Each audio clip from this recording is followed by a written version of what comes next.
Okay, so my first language is, that's my mother tongue. My mother tongue is Maragoli, which is part of the Luya language.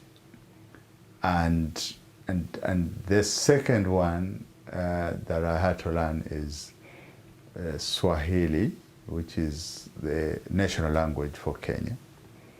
And then I had to learn English as well, but because we did not have a library where I could, borrow books and read.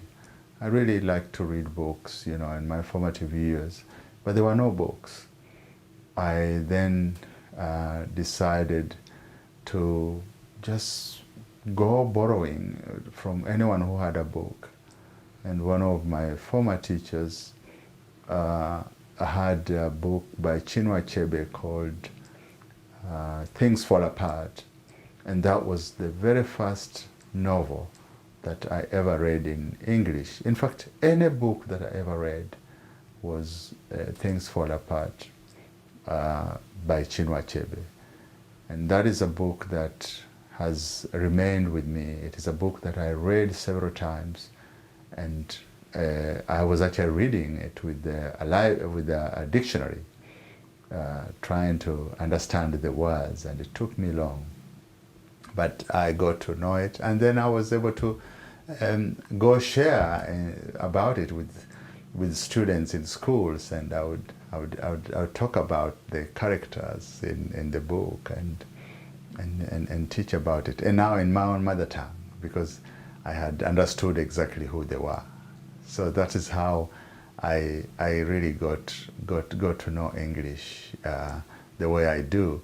And then also I was able to listen to BBC. I bought a little pocket radio using my chickens. I had been given chickens by every time you go to visit